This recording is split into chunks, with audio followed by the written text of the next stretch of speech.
Start. नमस्कार, खबरें अब तक न्यूज चैनल के फेसबुक पेज पर आप हमें लाइव देख पा रहे हैं। मैं आपके साथ कमल कौशिक और मेरे साथ मेरे सहयोगी जितेंद्र चौधरी इस समय एक बड़ी खबर लेकर आपके सामने हाजिर है।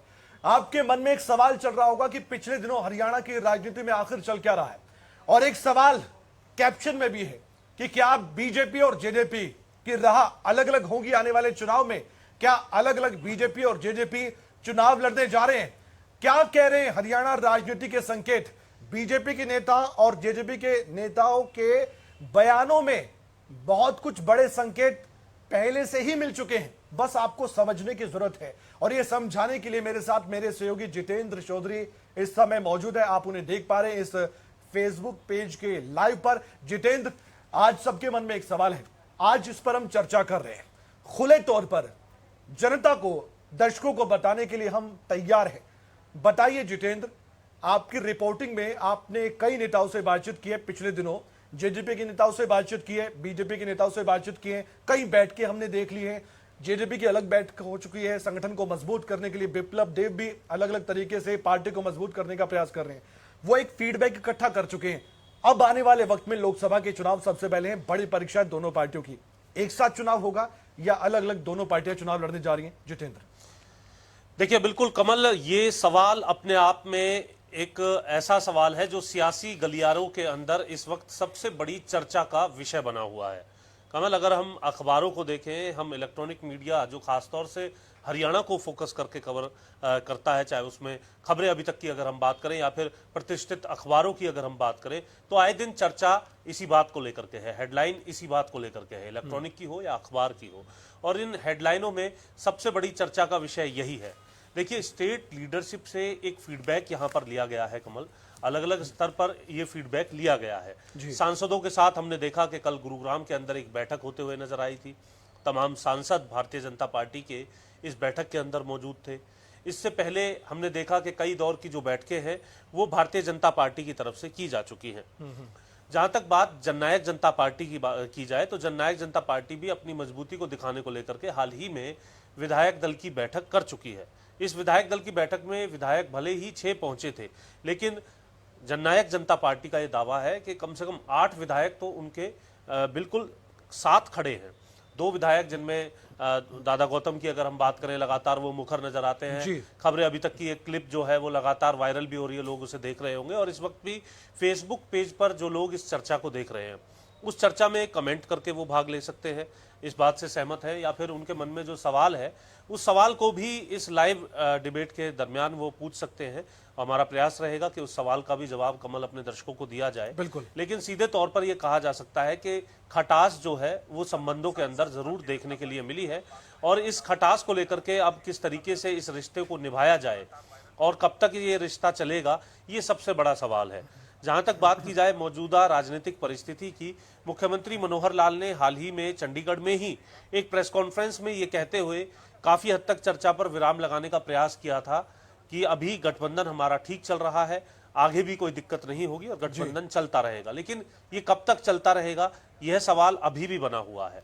निर्दलीय विधायकों ने जिस तरीके से मोर्चा खोला है कमल, उसके बाद ये जरूर कहा जा सकता है कि एक बार फिर चर्चा का विषय बन गया है। लेकिन भाजपा का जो केंद्रीय नेतृत्व है वो बिल्कुल भी ये नहीं चाहता कि किसी प्रकार की प्रेशर पॉलिटिक्स का हिस्सा जो है चुनावी साल में सरकार बने। क्योंकि निर्दलीय विधायक, जहां तक अगर हम बात करें, इससे पहले भी हमने देखा, सोमवीर सांगवान आज भले ही सरकार को समर्थन दे रहे हैं, किसान आंदोलन के समय वो अलग खड़े नजर आए थे। इसी तरीके से जो दूसरे तमाम जो निर्दलीय विधायक हैं, उनकी राह किस तरीके से हो सकती है अगर जजपा को बिल्कुल अलग किया जा सकता है, तो ऐसी स्थिति में प्रेशर पॉलिटिक्स की स्थिति जो है वो बनेगी, नए समीकरण बनेंगे। नए मंत्री बनने की आस भी जो निर्दलीय विधायक है वो लगाए बैठे हैं। ये बात दिग्विजय चौटाला ने भी कही थी, और ये बात चल रही है, एक कह रहे हैं कि जुबानी वोर चल गया है हरियाणा की राजनीति में निर्दलीय विधायक और जेजेपी के नेताओं में। क्योंकि इसके पीछे की वजह ये थी, सोमवीर सांगवान ने, जितेंद्र, जहां तक मुझे याद है, उन्होंने सीधे सीधे नसीहत दी थी बीजेपी को कि गठबंधन टूटना चाहिए। लेकिन यहां मैं बात करूंगा उस मीटिंग की जिसका आपने शुरुआत में जिक्र किया था। जो दर्शक हमें देख पा रहे हैं फेसबुक पेज पे लाइव पर, आप कमेंट कर सकते हैं, हम आपके कमेंट को यहां पर देख पा रहे हैं, हम उस पर चर्चा जरूर करेंगे। आप हमारी बातों से सहमत है तो जरूर बताइए। अगर आपका कोई पॉइंट है उस पर भी हम डिस्कशन करेंगे, और आप जुड़ना चाहते तो बेशक जुड़िए इस चर्चा में, क्योंकि ये चर्चा काफी अहम है। जितेंद्र, अखबारों की सुर्खियां मैं पढ़ रहा हूं, ये दर्शक भी पढ़ रहे हैं, इलेक्ट्रॉनिक मीडिया पर आपने देखा खबर लगातार चल रही है। सांसदों का मन टटोला गया है, अब शीर्ष नेतृत्व पर सबकी नजरें हैं। इस बात के मायने क्या समझे, क्योंकि सूत्रों के हवाले से खबर अखबारों ने छापा है, प्रतिष्ठित अखबार है ये, और इसमें कहा गया है कि कुछ सांसद गठबंधन के पक्ष में नजर नहीं आते लोकसभा चुनाव में। सवाल वही, लोकसभा चुनाव बीजेपी जेडीपी अलग अलग लड़ेंगे, क्योंकि संकेत तो ये मिल पा रहे। सांसद धर्मवीर सिंह का बयान है बुधवार का, उन्होंने ये कह दिया है कि हम 10 की 10 लोकसभा सीट पर चुनाव लड़ेंगे। इसके मायने क्या? दूसरा सवाल जितेंद्र मेरा आपसे, क्योंकि आप रिपोर्टिंग करते हैं, ग्राउंड रिपोर्टिंग करते हैं, मुख्यमंत्री मनोहर लाल की प्रेस कॉन्फ्रेंस जैसे खत्म हो रही थी, मैंने सुना, क्योंकि सोशल मीडिया पर हम चर्चा कर रहे हैं, उनसे जाते जाते सवाल किया कि 10 की 10 लोकसभा सीटों पर बीजेपी चुनाव लड़ेगी। उन्होंने कहा था अगर 11 लोकसभा की सीटें भी होती हरियाणा में तो हम 11 की 11 लोकसभा सीट पर कमल खिलाते। अब मैं क्या समझूं या हमारे दर्शक इस बयान से क्या समझे? क्या बीजेपी अकेले चुनाव लड़ सकती है लोकसभा का 10 की 10 देखिए सीटों कमल, पर? 10 की 10 सीटों पर भारतीय जनता पार्टी अपनी तैयारी में जुट गई है। इसको लेकर के हाल ही में भी बैठक की गई है, इससे पहले भी बैठक की गई है। जून के महीने में मुख्यमंत्री मनोहर लाल ने जनसंवाद के अपने कार्यक्रम केवल इसलिए स्थगित किए हैं कि जो 10 लोकसभा सीटें हैं उन सीटों पर जो रैली के कार्यक्रम है, केंद्रीय नेताओं के जो कार्यक्रम है वो करने हैं। 18 जून को केंद्रीय गृह मंत्री अमित शाह की रैली सिरसा के अंदर रखी गई है। इसकी तैयारियों के लिए नेताओं की ड्यूटी भी लगा दी गई है, अभी से ही उसकी तैयारी जो है वो लगातार चल रही है। तो सीधे तौर पर अपनी कमर कसने का प्लान जहां भारतीय जनता पार्टी ने कर लिया है, तो वहीं जननायक जनता पार्टी की तरफ से भी 10 के 10 लोकसभा सीट पर अपनी तैयारी करने की बात कही जा रही है। सोनीपत में जननायक जनता पार्टी भी अपनी रैली करेगी। ये बात दर्शाती है कि तैयारी जो है पैरेलल स्तर पर दोनों ही पार्टियां अलग अलग करते हुए नजर आ रही हैं। और जो रहा है वो बिल्कुल आपने ठीक कहा कि जब लोकसभा का चुनाव निकट होगा, यानी जब चुनाव अनाउंस हो जाएगा, उस समय तमाम राजनीतिक समीकरणों को खंगालने को लेकर के भारतीय जनता पार्टी जननायक जनता पार्टी के फायदे और नफे को देखते हुए ये फैसला करेगी कि आखिर उन्हें जननायक जनता पार्टी के साथ चुनाव में जाना है या फिर अलग अलग चुनाव में जाना है। देखिए, जब चुनाव होते हैं तो उसके अंदर जातीय समीकरण से लेकर के मौजूदा क्षेत्रीय समीकरण और विकास के जो कार्य हैं, इन सभी के मिश्रण को ध्यान में रखते हुए एक सोशल इंजीनियरिंग जो ये कहा जा सकता है कि पार्टियों की तरफ से की जाती है। तो ऐसी स्थिति में नफा नुकसान क्या होगा ये उसी वक्त तय किया जाएगा। बीजेपी तैयारी कर रही है, अब शुरुआत हो जाएगी, अमित शाह आ रहे हैं हरियाणा, 18 जून को रैली है जी सिरसा में जी। दूसरी ओर जेडीपी ने अनाउंसमेंट की हुई है कि 10 की 10 लोकसभा सीटों पर बड़ी रैली करेंगे जी। ये संकेत क्या मिल पा रहे? क्या ये सवाल का जवाब है कि हो सकता है ऐसा, और ऐसा लग भी रहा है कि अलग अलग राह हो जाएगी चुनाव के दौरान? ऐसा हो सकता है, संभावना है? देखिए कमल, मैं एक बात दर्शकों को यहाँ पर जरूर बताना चाहूंगा कि जहां तक भारतीय जनता पार्टी के शीर्ष नेतृत्व की बात है, क्योंकि भले ही हम बयान सुन रहे हों, प्रभारी विप्लव देव की तरफ से ये कह दिया गया, इस तरीके के बयान सुनने में आए, वहां पर किसी मंत्री ने, कैबिनेट मंत्री ने इस प्रकार का बयान गठबंधन को लेकर के दे दिया, लेकिन एक बात स्पष्ट करना चाहते हैं हम अब तमाम दर्शकों को जो इन बयानों को लेकर के ये मान करके चलते हैं कि अगले 24 से 48 घंटे में कोई भूचाल आएगा और ये गठबंधन टूट जाएगा, ऐसा बिल्कुल भी नहीं है। देखिए, कुल मिलाकर के जो शीर्ष नेतृत्व है उसमें 4 ऐसे नेता हैं जो इस बात को तय कर सकते हैं, इस बात का फैसला कर सकते हैं, जिसमें प्रधानमंत्री नरेंद्र मोदी हैं, गृह मंत्री अमित शाह हैं, इसके अलावा जगत प्रकाश नड्डा जो कि अध्यक्ष हैं भारतीय जनता पार्टी के, और जो संघ के जो बड़े नेता हैं BL संतोष जिनकी हम बात करें, तो ये 4 नेता ऐसे हैं जिनके हाथ में इस बात का फैसला है। बाकी जो तमाम जो बातें हैं वो एक राजनीतिक माहौल है। तभी दुष्यंत चौटाला कहते हैं कि एहसान नहीं किया, अमित शाह के पास गए थे, उनके पास जाकर हमने गठबंधन की बात की थी। विप्लव देव से जब पूछा जाता है तो वो कहते हैं कि हमने मंत्री पद दिया है, कौन सा किसी ने एहसान कर दिया?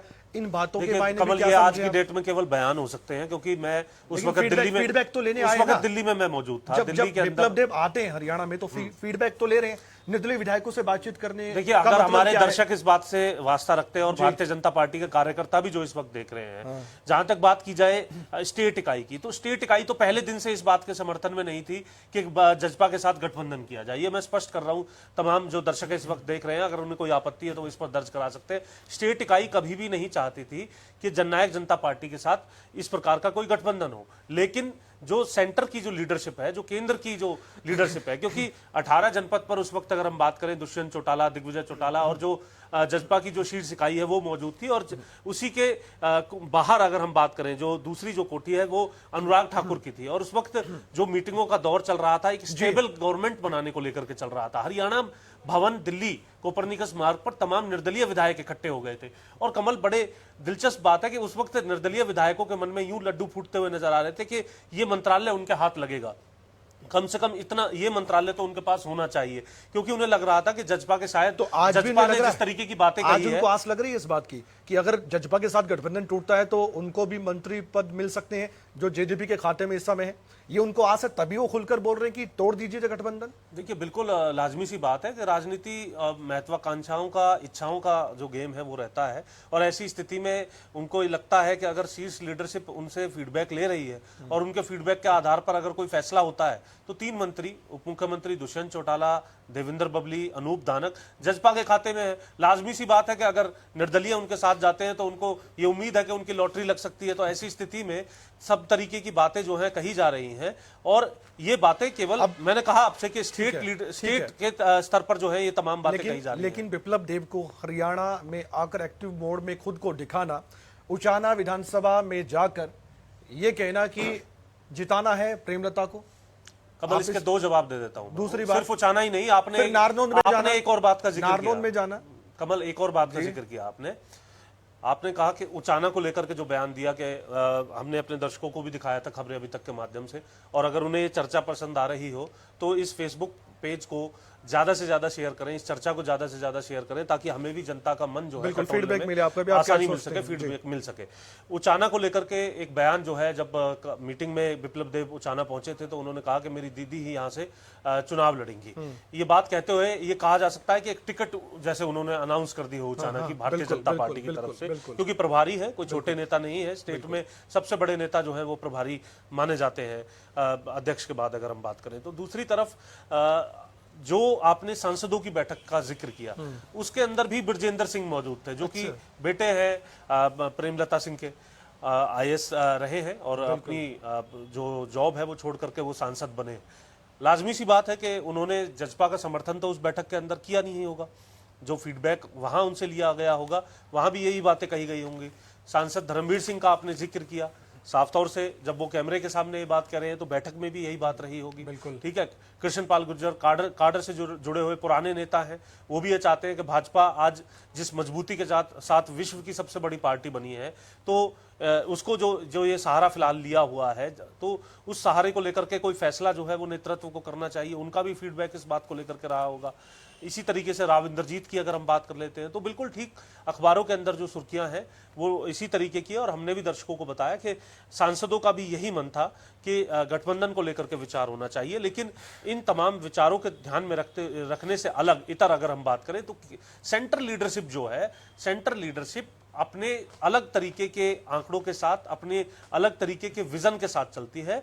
मौजूदा जो परिस्थिति है उसे एक फीडबैक के तौर पर जरूर लिया जाता है, लेकिन दूरगामी परिणाम में किस तरीके का फायदा राजस्थान में मिलेगा दिग्विजय और दुष्यंत के साथ होने से, अजय चौटाला के साथ होने से, दूसरी तरफ भव्य बिश्नोई और कुलदीप बिश्नोई के होने से, तो लोकसभा के चुनाव में जब व्यापक तौर पर अगर हम देखते हैं तो इस प्रकार के जो चेहरे हैं, जो घराने हैं, उनका एक फायदा, उनका एक सेट वोट बैंक होता है, उसे खोना सेंट्रल लीडरशिप नहीं चाहती, क्योंकि उनका जो टारगेट है, उनका जो फोकस है हरियाणा के लोकसभा, माफी चाहेंगे, हरियाणा के विधानसभा चुनाव से पहले जो आम चुनाव है उस पर रहेगा। जी, अब गठबंधन की थ्योरी क्या थी वो आपने बताई, आपने बताया गठबंधन कैसे शुरू हुआ था और यहां तक कैसे आया।